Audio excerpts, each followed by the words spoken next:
Hello friend, welcome to second year. Today we will see the syllabus of thermodynamics 1.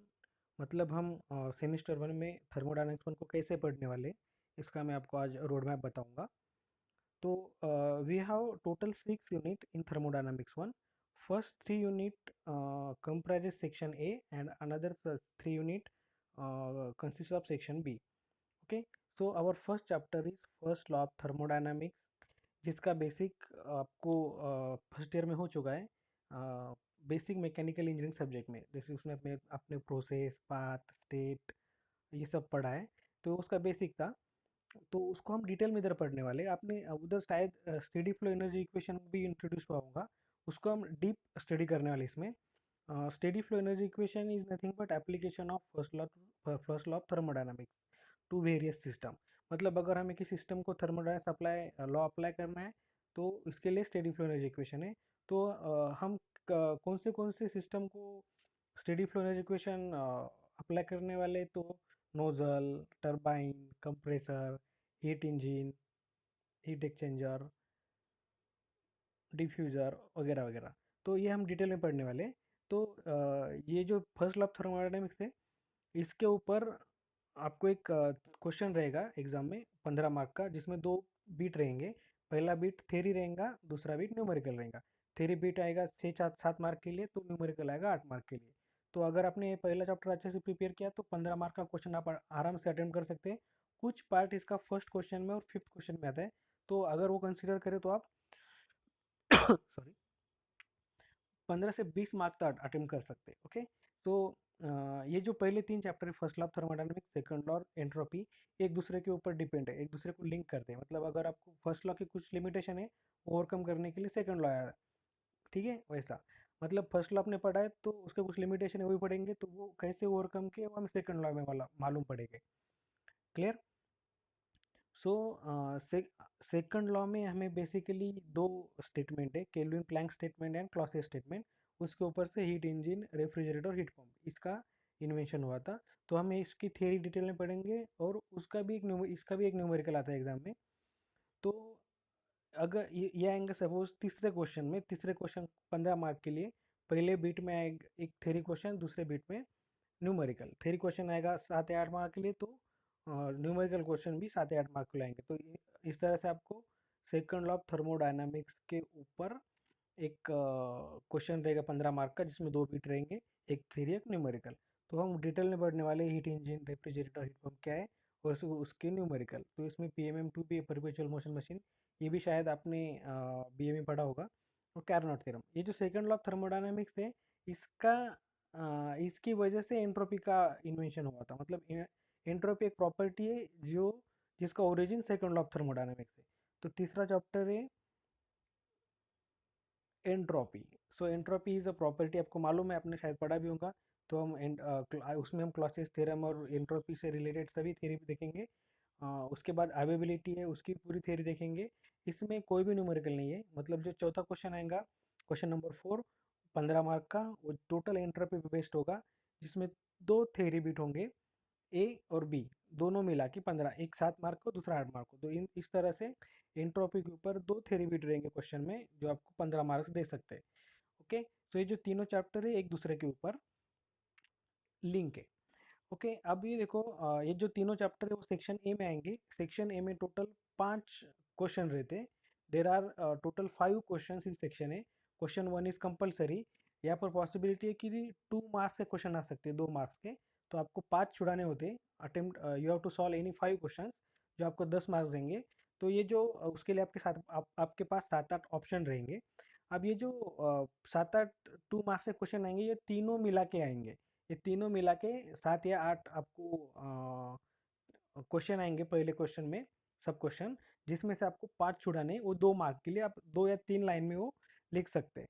तो और दूसरा question रहेगा first law के ऊपर, तीसरा रहेगा सेकंड लॉ के ऊपर, चौथा रहेगा एंट्रोपी के ऊपर.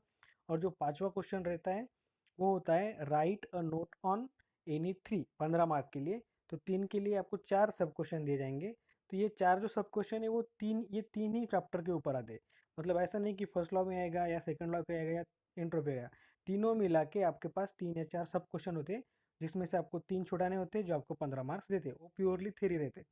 क्वेश्चन नंबर 5 प्योरली थ्योरी रहता है। तो इन दिस वे अगर आपने 3 चैप्टर अच्छे से प्रिपेयर कर लिए तो आप डेफिनेटली 5 के 5 क्वेश्चन अटेम्प्ट कर सकते हैं। सॉरी। उसके बाद में हमारा चौथा चैप्टर पावर साइकिल। इसका मोस्ट ऑफ द पार्ट आपको बेसिक हुआ है, auto cycle, diesel cycle, Carnot cycle, लेकिन उसमें आपको एक्सप्रेशन नहीं था कि उसकी एफिशिएंसी कैसे डिराइव की। तो हमें हर एक साइकिल के लिए उसकी एफिशिएंसी का एक एक्सप्रेशन है, जैसे कार्नोट साइकिल है, auto cycle, diesel cycle, dual cycle.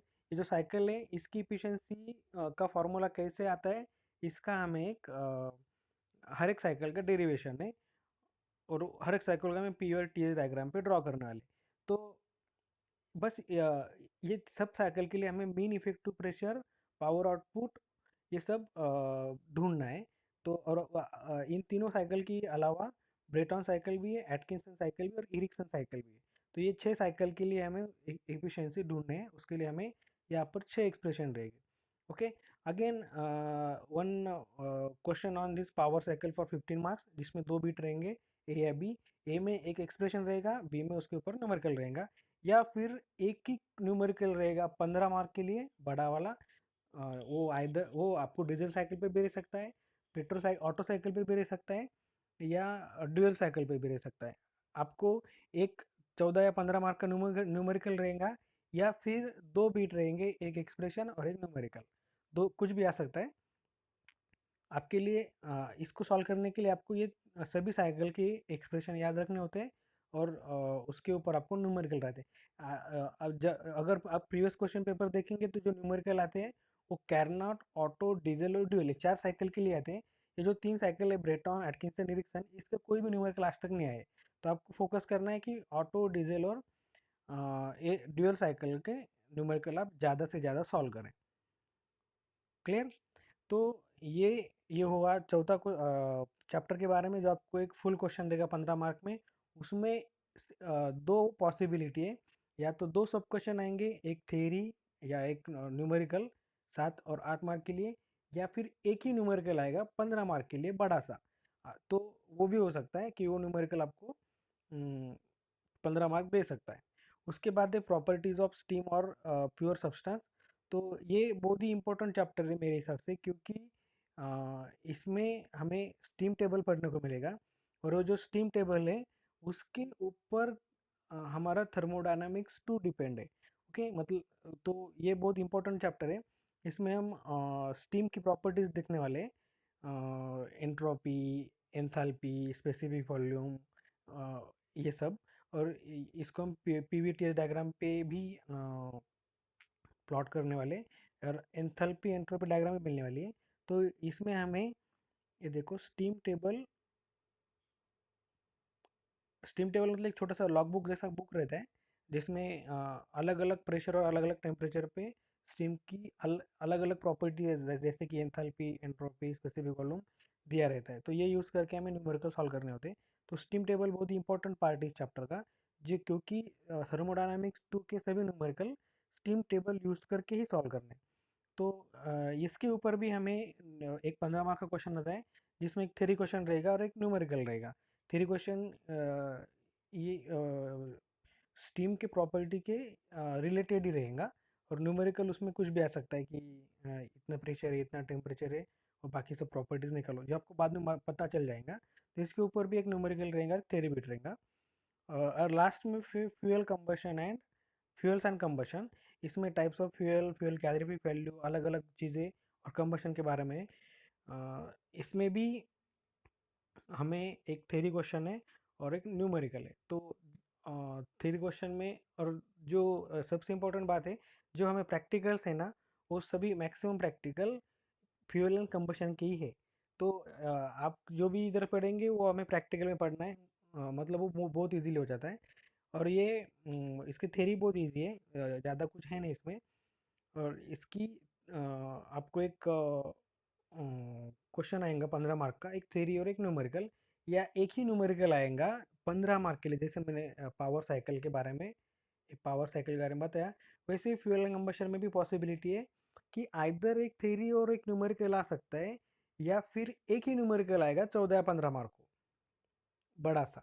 और इसमें इसकी थोड़ा सा केमिस्ट्री जैसा चैप्टर है, फ्यूल एंड कंबशन। तो इसका न्यूमेरिकल कुछ बड़ा नहीं रहता है, लेकिन वो 14 मार्क के लिए पूछते हैं। थोड़ा सा कंसेप्चुअल रहता है, लेंथ छोटी रहती है, एक पेज में भी वो न्यूमेरिकल होता है, लेकिन उसका वेटेज 14 मार्क आपको मिल सकता है। ओके। सो ये हो गया हमारा सिलेबस जो हम आगे पढ़ने वाले हैं। अब जब हम स्टार्ट करेंगे तो हम first law of thermodynamics start करेंगे। और जो पहले 3 चैप्टर में वो एक के बाद एक ले लूँगा, क्योंकि वो एक दूसरे को पढ़ लेंगे। मतलब पहला होने के बाद दूसरा लूँगा, दूसरा होने के बाद तीसरा लूँगा। ये जो नीचे के चैप्टर है इनका एक दूसरे के साथ कुछ लेना देना नहीं है। Power cycle, properties of steam और फ्यूल कंबशन, ये कौन से भी सीक्वेंस में पढ़ा है तो कोई बात नहीं। लेकिन ये जो ऊपर के 3 चैप्टर है, first law, second law, entropy, ये एक के बाद एक ही पढ़ने होंगे, क्योंकि एक दूसरे के ऊपर डिपेंड है। ओके। सो ये हो गया हमारा सिलेबस। और कल से मतलब नेक्स्ट लेक्चर से हम हमारा पहला चैप्टर चालू करेंगे। Okay. So this is the introductory lecture on thermodynamics 1, जिसमें हमने पढ़ा कि हमारा सिलेबस क्या है और हम कैसा कैसा उसको पढ़ने वाले हो, और हर एक चैप्टर का इम्पोर्टेंस। ओके। Thank you.